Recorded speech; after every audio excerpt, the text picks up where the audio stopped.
So it's dinner time. We've had some fun and games this morning with Nick and Adam that have joined us today here at Tresham College. So we're going to have a little relaxed electrical ramble. So we're just going to chat. Whatever you want to chat about, we'll chat about it. So what do you want to talk about, Nick?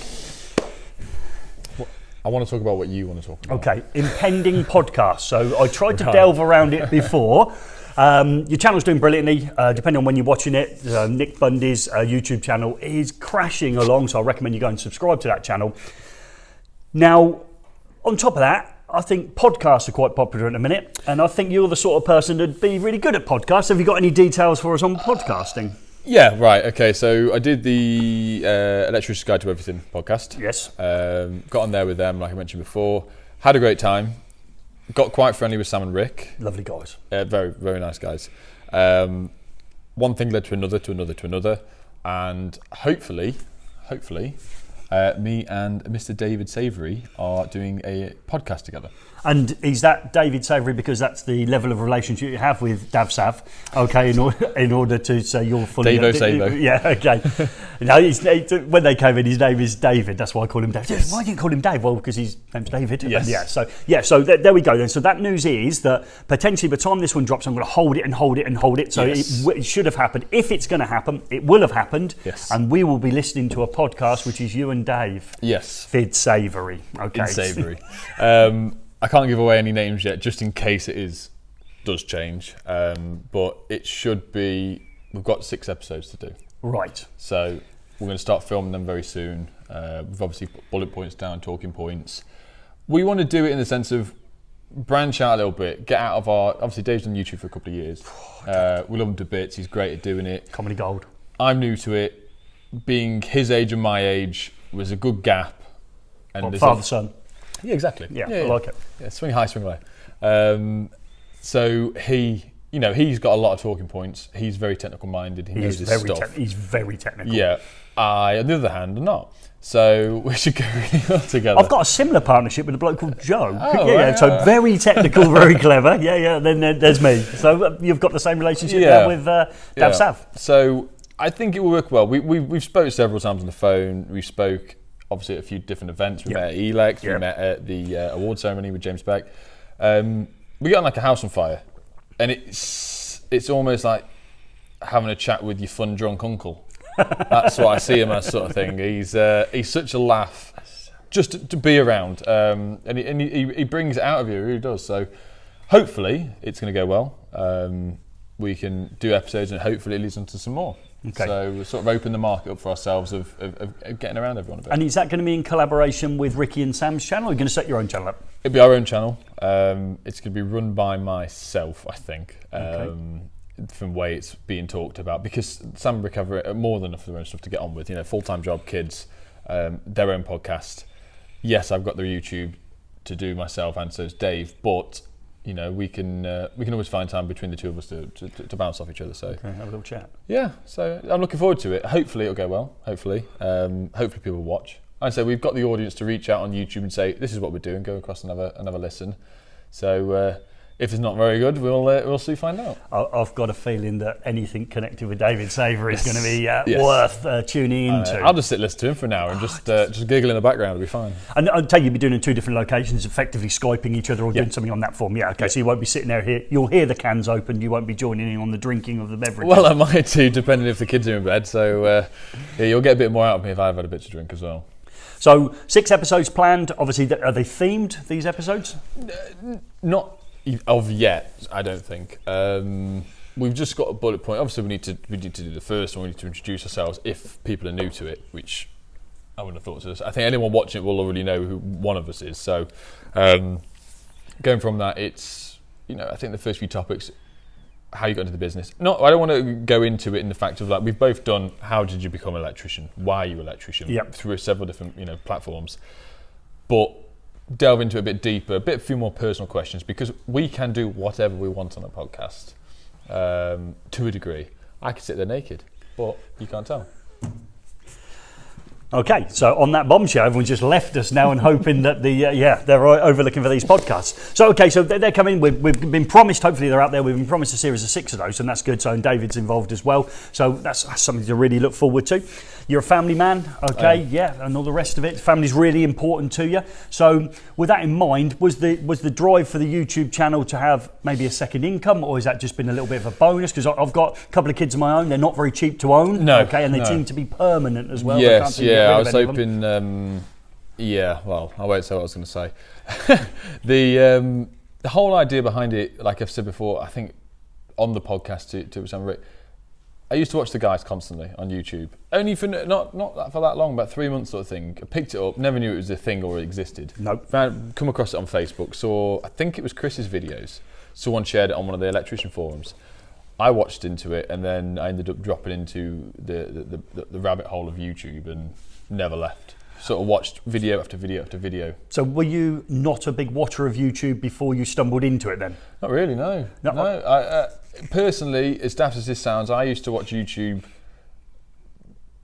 for new films that are coming out, trailers and whatnot, but not hobbyist. No. So you're into X. So example for me, I used to like, excuse me, I used to like wrestling when I was younger, and I eventually stumbled across some guys that made some really funny content doing wrestling, and I actually quite like watching that now. But my kids used to watch YouTube, and I thought it was children's. Yeah. So when I, like you, almost stumbled into it, I was like, wow, it's a different world. There's so much out there. Yeah, I've had it with especially the boys, my boys. They watch YouTube, they watch the gamers, they watch their content. It's a glue to it, and we have to, it's a lot of time they spend watching these people play video games when they've got the video games themselves. I didn't quite understand why you would do that. No, I don't. No. But sitting with them, if I want to spend time with them, I'll sit and we'll watch some stuff together, get my iPad out, we'll watch on the telly, and then bit by bit, it just chipped away. And I thought, I could do this to a degree. I thought, I know I've got the confidence to do it. You certainly have. I'm got the looks, got the height. Well, there wasn't a lot going against you. No, really. I'm very modest. I never thought I'd ever do it, never really showed an interest in to do it, but watching the other guys do it and them enjoy it, because one of the main reasons I started watching them was picking up other ways. I've only been trained by one proper electrician. Tim, if you're watching, thank you. He took me on for a year to a degree, on and off, not paying me, but he would be like I do with Adam, buy me tools every now and then, very nice. I was taught through the way he does a fuse board, I was taught the way he chooses a socket. And I've worked with a couple of other sparks, but once you set in the motion of doing something, you sort of stay with it. So watching the guys, Chris does stuff, and then I found, I think, Jordan Artisan, and then I found Dan, and then I found Nagy, and then I found Dave, and then James... Id. Savoury. Found them all one by one, obviously started cropping up. And then I got so many good ideas with a few jobs, and it was the time where I had more than enough work I could start experimenting with jobs. So trying oval conduit, trying these type of brand of sockets, downlights, just loads of little bits and bobs. And then you start seeing the different type of makes and models of stuff they use, or the Connect box, Wago box, like just bits and bobs that you saw. I thought, oh, well, because the wholesaler that I use is a family run one. It's a very small one, contained to Yes or CEF or that sort of stuff. Yeah. Where they wouldn't have a wide variety of stuff. And sort of like making me online, go out there a little bit more. And then one day I just thought, I'll give it a go. I said to myself, I'm going to do this. So I set my Instagram up and I set my YouTube channel up. And I said, I'll do 10 videos. So I said, I had a very old GoPro Hero 3, which doesn't have a screen. I can't even tell if it's looking at me. Like it was give it a go. I've never edited a film.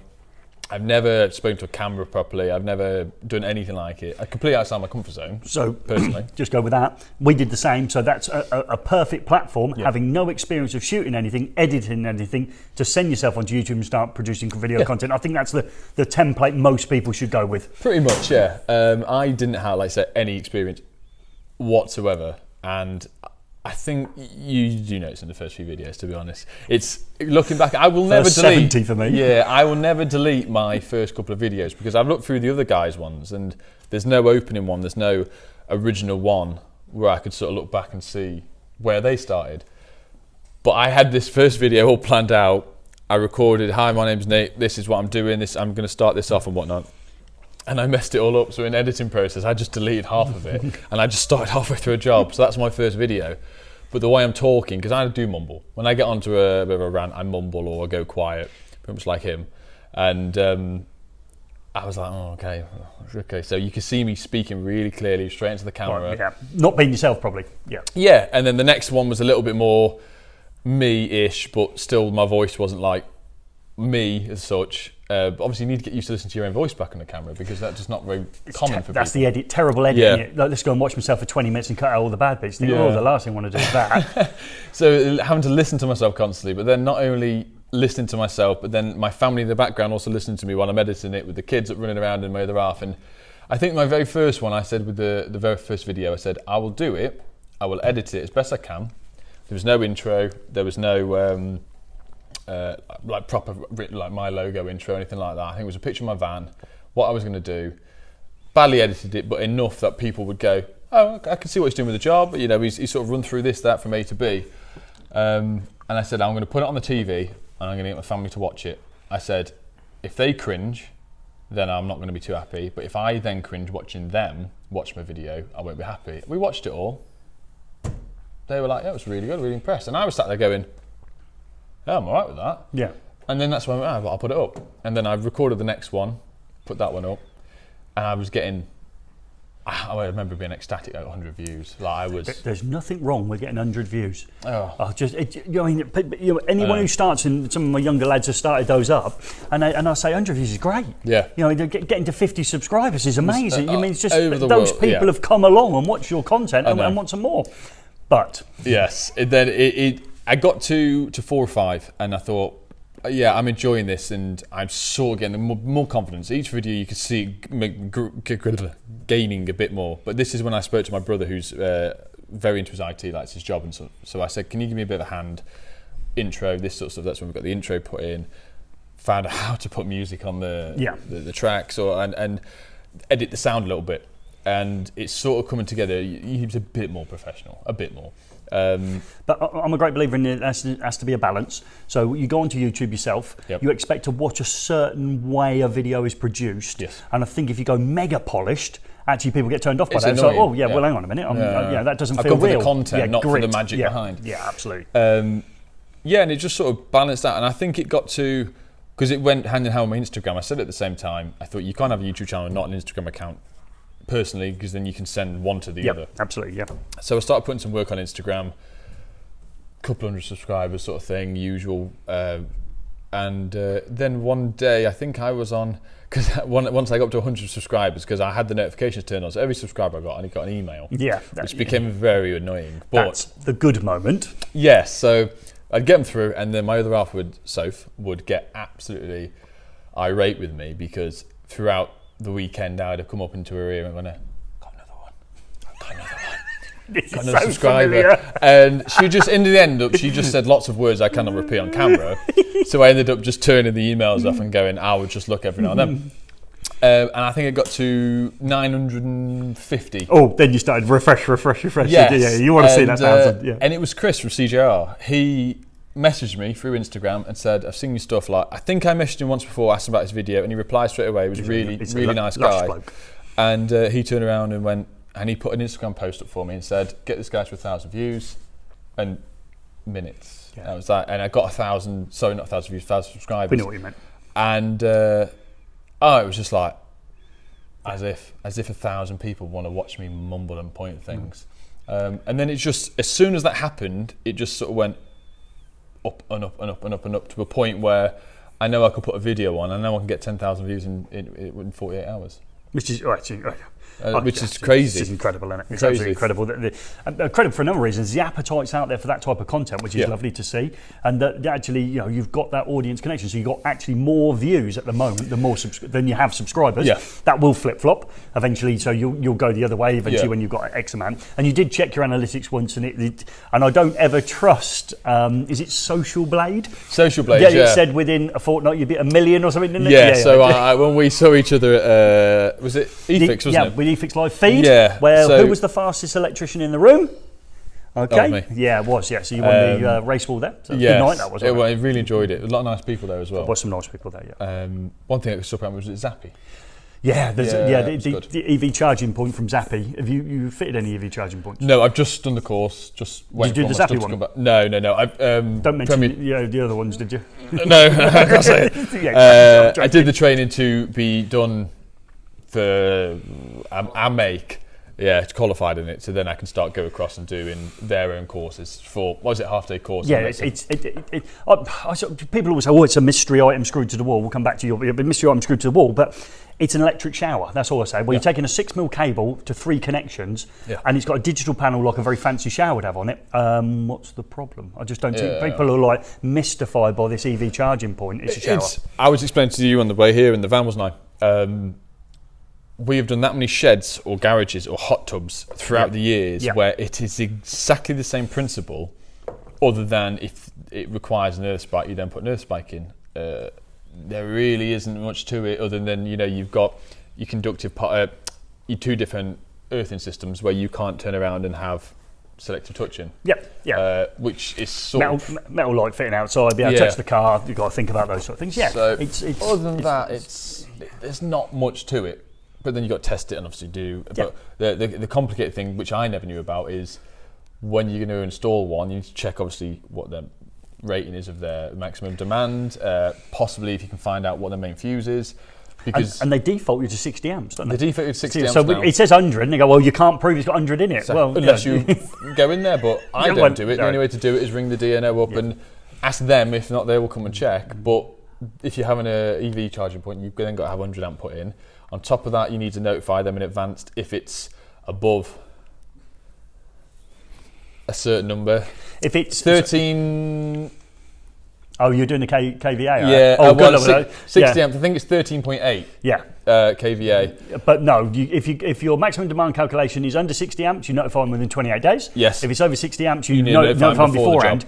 Now, that's not a problem because they usually do nothing about it. They just make a mental note of it. However, if your charger is clever enough to reduce its demand, so usually there's a CT on the incoming line tail. So if you set it to 60 amps, what it will do is it will see what the house is taking.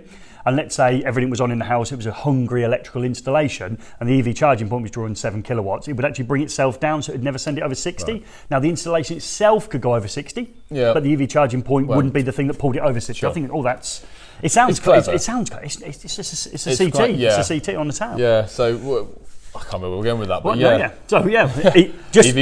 stay for the middle section where we discuss in great detail the thinking behind EV charging points. And that came from the live feed, because the good thing about the one you discussed there, the Zappy 2, was no spike needed. Exactly. So, of course, that's the one you're hammering around looking for something. You wouldn't even need to go to the only thing you need to check in the installation is if it could take the power. Obviously, being an EV charging point, it's a constant. If it's a 32 amp one, it would be a constant 32 amps for the sustained 4 or 5 hours, whatever it is, instead of a shower that's turned up for 20 minutes. Yeah, absolutely. So. Oven that clicks in and out. So we were saying there, we were flopping between number of subscribers and number of views. Right. So target, what would you like to get to? 20, 30, 40, 50,000? A million, as according to... this is Social Blade, right? Social Blade said a million. Social Blade is a website you can go on that you can type in anyone's YouTube channel. It's like a fantasy channel. Yeah, you can sort of see how much they sort of earn, or how many subscribers they can get, or what their prescribed subscribers are within a certain time frame.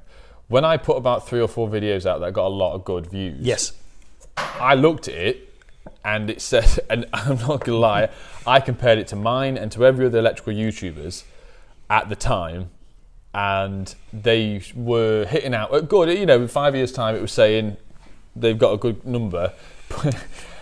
Then it said mine in 5 years' time, I was just about to hit, I was just over 1 million subscribers. Wow. Yeah. So I then told Gaz this and told Andrew and said, can't believe it. I rang my brother, I rang my mate, I told Adam, everyone, I can't believe it. 5 years' time, I'm going to have 1 million subscribers. I'm going to forget all your names. I'm going to have my own aftershave clothing range. I might have a beard by then, I'll get one put on. And... I think it was about 2 days later when I checked again. No, they had obviously made a mistake. It was back down to normal. Yeah, but it's nice to dream, and as soon as I saw that, my eyes lit up. But the purpose of why I set this channel up, we've completely deviated from it. Okay. It's the idea of the Ramble. Yes, I set it up in the sense of, why not? If you don't try something, I've been a great believer ever since losing my dad and my friend.